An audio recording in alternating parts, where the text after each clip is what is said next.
ஜனவரி 7, 1953 ஈரோடுல ஒரு சாதாரண குடும்பத்துல பிறந்தவர் தான் நம்ம பாக்யராஜ். அந்த காலத்துல பியூசி வரைக்கும் படிச்சுட்டு கோயம்புத்தூர்ல காலேஜ்ல சேர்ந்து பாதியிலேயே டிராப் அவுட் ஆனாரு. ஆரம்ப காலம் அவருக்கு அவ்வளவு சாதாரணமா இல்ல. காலேஜ் படிப்பை பாதியில விட்ட பாக்யராஜ் ஹைதராபாத் போனாரு.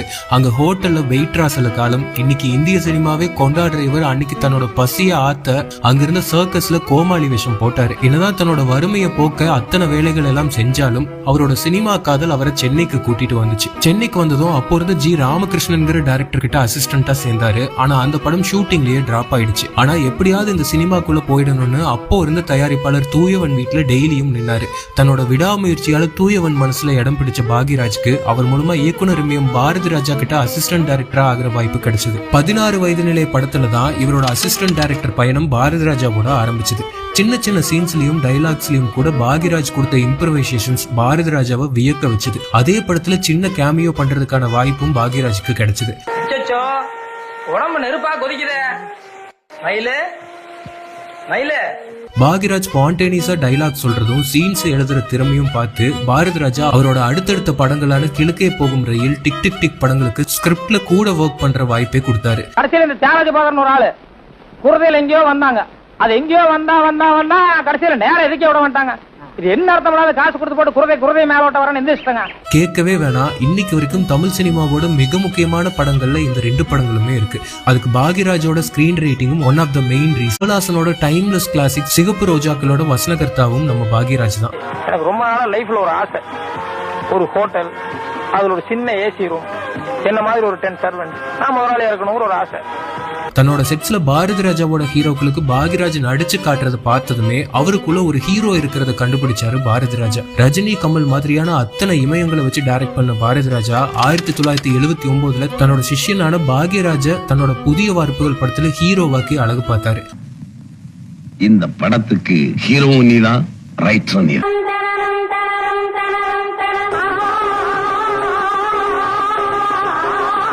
பாக்யராஜ்ங்கிற ஒரு கலைஞன் ஆன் ஸ்கிரீன்ல ஒரு படம் முழுக்க வந்து முதல் படத்திலேயே புதிய வார்ப்புகள் மூலமா மக்கள் மனசுல இடமும் பிடிச்சாரு. ஹீரோ மட்டும் இல்லாம இதே படத்துக்கு ஸ்கிரீன் பிளேவும் பாக்யராஜ் தான். இந்த ஹீரோக்கு இதுதான் முதல் படம்னு யாராலையுமே நம்ப முடியாது. அப்படி ஒரு யதார்த்தமான பெர்ஃபார்மன்ஸ் இந்த படத்துல பாக்யராஜ் கொடுத்திருப்பார்.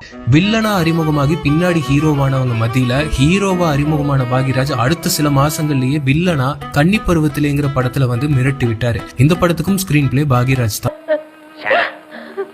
காசி வழியா ஓடும்போதுதான் கங்கைக்கு பேரு தீர்த்தம். கடல்ல சேர்ந்துட்டா அதுவும் உப்பு தண்ணி தான். முதல்ல வெளியே போ. இப்ப போறேன், மறுபடியும் எப்ப சொல்றேன்.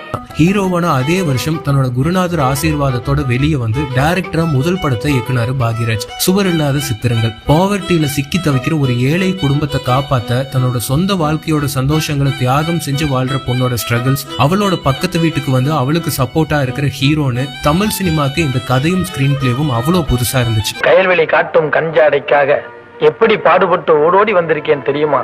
அப்படியாம்பட்ட என்மேல் கோவமா? பேசுறாதா பேசு. வறுமை, கடன் சுமைன்னு டார்க்கான தீமை எடுத்து படம் பண்ணியும் கிரிட்டிக்ஸால மட்டும் இந்த படம் பாராட்டப்படல. அந்த வருஷத்தோட பிக்கஸ்ட் பாக்ஸ் ஆபீஸ் ஹிட்டா மாறிச்சு.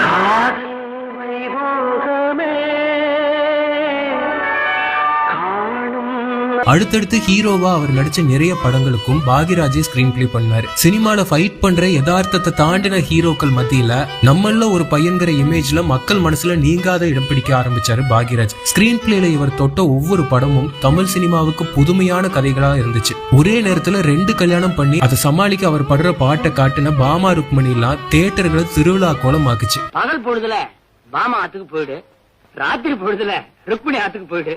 எப்படி வேற வேலை வெட்டிக்கே போவானாங்கறியா? ஓஹோ, அது ஒண்ணு இருக்கோ. சினிமாக்குள்ள காலடி எடுத்து வச்சு தன்னோட திறமையை மட்டும் நம்பி ஷார்ட் பீரியட்ல தமிழ் சினிமாவோட முக்கியமான டைரக்டரா மாறின பாக்யராஜோட அடுத்த அவதாரம் ஆடியன்ஸ மட்டும் இல்ல சினிமாக்குள்ள இருக்கிறவங்களையே அதிர வச்சது. 1980 வந்து ஒரு கை ஓசைங்கிற படத்துல கதை, திரைக்கதை, வசனம், இயக்கம், தயாரிப்புன்னு அத்தனையும் அவரே எடுத்து பண்ணினதோட ஹீரோவாவும் நடிச்சாரு. இந்த படத்துல வாய் பேச முடியாதவரா நடிச்சிருப்பாரு. அந்த வாத்து மாதிரி நீங்களும் ட்ரெயின் வராத ட்ராக்ல தலையை கொடுத்தீங்க, தண்ணி இல்லாத கிணத்துல கல்ல கட்டிக்கிட்டு குதிச்சீங்க. இப்ப சொல்லுங்க, நீங்களும் வாத்தும் ஒண்ணுன்னு நான் சொன்னது சரிதானே? டைரக்டர் பாக்யராஜ்க்கு மிகப்பெரிய பிரேக் கொடுத்தது மௌன கீதங்கள். கல்யாணத்துக்கு அப்புறம் வர ஒரு எக்ஸ்ட்ரா மேரிட்டல் அஃபேர்னால பிரிஞ்சு போற ஒரு ஹஸ்பண்ட் அண்ட் ஒய்ஃப் பல வருஷத்துக்கு அப்புறம் திடீர்னு மீட் பண்றாங்க. அதுக்கப்புறம் அவங்க வாழ்க்கையில நடக்கிற திருப்பங்கள் தான் இந்த படத்தோட கதை. தமிழ்நாட்டுல இருக்கிற ஒவ்வொரு குடும்ப தலைவிகளும் பெண் ரசிகைகளும் பாக்யராஜா அவங்களோட சொந்த வீட்டு பிள்ளையா நினைச்சு தத்தெடுத்து கொண்டாடினாங்க. ஒரு டைரக்டர் ஒரு வருஷத்துல இப்படி பேன் இந்தியா லெவல்ல ஹிட் கொடுக்கறதெல்லாம் சாதாரணமான விஷயமே இல்ல. ஆனா பாக்யராஜ் இதே வருஷத்துல மௌன கீதங்களை தொடர்ந்து இன்னும் 3 படங்கள்ல நடிச்சு டைரக்டும் பண்ணினாரு. அதுல ஒண்ணு இன்று போய் நாளை வா. தங்களோட தெருவுக்கு புதுசா கூடி வர ஒரு அழகான பொண்ணை கரெக்ட் பண்ண 3 வெட்டி பசங்க பண்ற சேட்டைகளை காமெடி கலந்து அவ்வளவு எங்கேஜிங்கா இந்த படத்துல பண்ணிருப்பாரு பாக்யராஜ். உனக்கு சாமர்த்தியம் இருந்தா நீ பாரு, எனக்கு சாமர்த்தியம் இருந்தா நான் பாக்குறேன். கிளம்புங்க. நீதான் இதுக்கு நீதிபதி, என்ன சொல்றேன்? சாரி பிரதர், நானும் இந்த கோராவில குதிக்கிறதா முடிவு பண்ணிட்டேன். இன்னைக்கு வரைக்குமே டைம்லெஸ் படமா இருக்கு இது. இந்த படத்தோட காமெடி ட்ராக் எந்த அளவுக்கு ஸ்ட்ராங்னா இது தெலுங்குல ராதா கல்யாணம்னு ரீமேக் பண்ணாங்க. ஏன் நம்ம மாடர்ன் தமிழ் சினிமால கூட இந்த கதையோட இன்ஸ்பிரேஷன்ல நிறைய காமெடி படங்கள் வந்துகிட்டே தான் இருக்கு. ஐயோ, காலையில நம்ம வீட்டுக்கு ரேஷன் வாங்க சொன்னதுக்கு மாட்டேன்னு சொல்லிட்டோமே. இப்ப அடுத்தவங்க வீட்டுக்கு ரேஷன் வாங்குறத பார்த்தா அப்பன் தோட உரிச்சிருவானே. படத்துல வர அந்த ரகுதாதா காமெடி, ஜன்னல் வழியா பண்ற லவ் சீன்ஸ், அப்புறம் பாக்யராஜ் பேசுற அந்த ஸ்லாங், இது எல்லாம் மீன்ஸே இல்லாத அந்த காலத்திலேயே மக்கள் டெய்லி லைஃப்ல பேசி பயங்கரமா ட்ரெண்ட் ஆக்குனாங்க. நீங்க 5 மணிக்கு வர சொன்னீங்க, நான் 2 மணிக்கே இங்க வந்துட்டேன். நீங்க 5 மணிக்கு வர சொன்னீங்க, உங்க வார்த்தையை மீறக்கூடாதுன்னு தான் கரெக்டா 5 மணிக்கு வந்தேன். காலையில இருந்தே நான் இங்கதாங்க இருக்கேன். இதே வருஷம் வந்த அடுத்த படம் இதுக்கு கம்ப்ளீட்டா நேர்மாறா ஒரு மொரட்டு த்ரில்லர் படம் விடியும் வரை காத்திரு. அது வரைக்கும் பாக்யராஜ் ஒரு சென்டிமெண்ட் இல்லனா காமெடி இயக்குனரா மட்டுமே பார்த்த தமிழ் சினிமாக்கு இந்த படம் ஒரு மிகப்பெரிய சர்ப்ரைஸ் த்ரில்லரா அமைஞ்சு பாக்ஸ் ஆபீஸ்ல சூப்பர் ஹிட் ஆச்சு. நாளைக்கு நைட் சரியா 9:30 மணிக்கு ரம்யா கிட்ட சொல்லி சத்யாவுக்கு போன் பண்ண சொல்ல போறேன். அந்த போன் அட்டன் பண்றதுக்காக சத்யா இந்த கண்ணாடி ஜன்னல் கிட்ட வருவா. அப்ப நான் இதே இடத்துல இருந்து அவளை ஷூட் பண்ண போறேன். இந்த படத்தோட seat edge screen play Bollywood வரைக்கும் பேசப்பட்டு ஹிந்தில கனூன் கியா கரேகானோ, மலையாளத்துல இதோ இன்னும் முதல்னு ரீமேக் பண்ணப்பட்டு அங்கேயும் பெரிய ஹிட் ஆச்சு. നാളെ രാത്രി 9:05 ട്രെയിനിന് ഞാൻ ഊട്ടിയിൽ നിന്ന് മേട്ടുപ്പാളയത്തേക്ക് പുറപ്പെടുമെന്ന് വർമ്മയോടും രാധയോടും ഞാൻ പറയും. കറക്റ്റ് 9:30 രാധയെ വെടിവെച്ച് കൊല്ലുകയും ചെയ്യും. படத்துல பெரிய ஸ்டன்ஸ் ஆக்ஷன் சீன்ஸ் எதுவுமே இருக்காது. ஒரு த்ரில்லர் கதையை வெறும் மைண்ட் கேமாலையும் புத்திசாலித்தனமான ஸ்கிரீன் பிளேவை மட்டுமே வச்சு நகர்த்தினதால பாக்யராஜோட ஸ்கிரீன் பிளே இன்டெலிஜென்ஸை கொண்டாடி தீர்த்தாங்க மக்கள். சாதாரண வேலைக்காரனை மிரட்ட பண்றதுல யாருக்கு என்ன உபயோகம் இருக்க முடியும்? அதையே வேற மாதிரி திங்க் பண்ணி பாரு.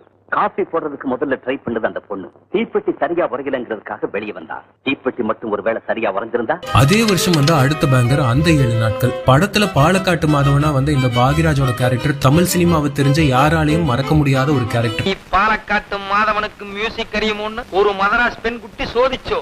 ஆமா தானே.